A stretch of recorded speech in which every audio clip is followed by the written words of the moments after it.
నమస్కారం అండి. ఈరోజు ఈ ప్రెస్ మీట్ పెట్టడానికి గల కారణం ఏమంటే మా క్లయింట్ అయినటువంటి సాదిక్ బాషా గారు ఆదోని ఫరిసాముల్లాలో ఉంటారు. ఈయన కాంక్రీట్ మిక్స్చర్ మిషన్స్ అంటారు వాటిని బాడుగకు ఇస్తూ తన కుటుంబాన్ని పోషించుకుంటుంటారు. కాంక్రీట్ మిక్స్చర్ మిషన్స్ ఉంటాయి. వాటిని ఆదోనిలోని ఆయన ప్లాట్లో ఉన్నటువంటి వైపిఆర్ కాలనీలోన ఆయన ఒక ప్లాట్లోన వాటిని పెట్టేసి అక్కడి నుంచి బాడుగలకి ఇస్తూ ఉంటాడు.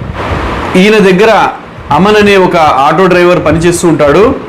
ఆయనే ఆ యొక్క ఎక్కడైనా బాడుగలు వస్తే ఆ మిషన్స్ని తీసుకెళ్ళి అక్కడికి వదలడము, మళ్ళీ అక్కడి నుంచి తీసుకురావడం జరుగుతూ ఉంటుంది.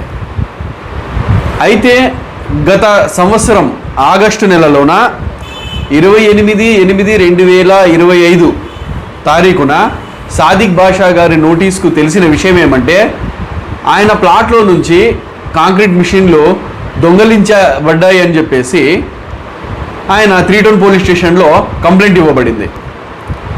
దానికి ఆయన ఎవరిపైన అనుమానం వ్యక్తం చేశారంటే తన దగ్గర పనిచేసేటటువంటి ఆటో డ్రైవర్ అమన్ పైనే ఆయన అనుమానం ఉందని తెలుపగా ఆదోని 3 టౌన్ పోలీసులు ఆ అమన్ని పిలుచుకొని వచ్చి విచారణ కూడా చేశారని చెప్పేసి మన క్లయింట్ సాదిక్ గారు వాళ్ళ కుటుంబ సభ్యులు మా దృష్టికి తీసుకొచ్చారు.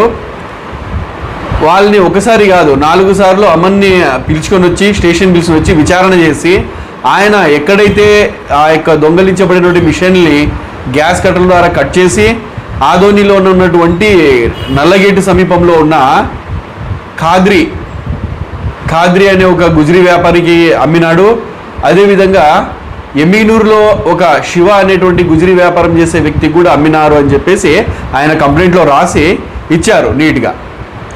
కానీ వాళ్ళని అందరినీ పిలిపించి పోలీసులు విచారణ చేసి ఎమ్మిగనూరు శివ ఎవరైతే గుజరీ వ్యాపారస్తున్నాడో ఆయన ఏదైతే సామాన్లు కొనుక్కున్నాడో తీసుకుని వచ్చి 3 టౌన్ స్టేషన్కి సబ్మిట్ చేయడం కూడా జరిగింది.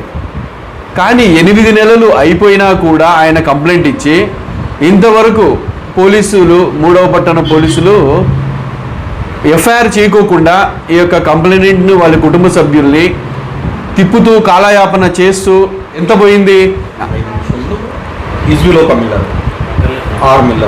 ఉన్నాయి.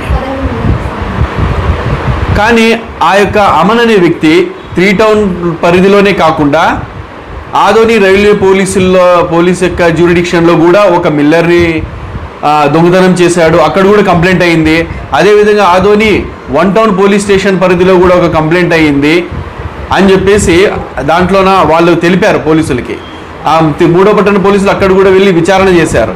కానీ ఇంతవరకు వాళ్ళపైన ఎఫ్ఐఆర్ చేయకోకుండా కాలయాపన చేస్తూ కంప్లైంట్ని ఆర్థికంగా మానసికంగా చాలా తీవ్ర ఇబ్బందులకు గురి చేస్తూ ఉన్నారు.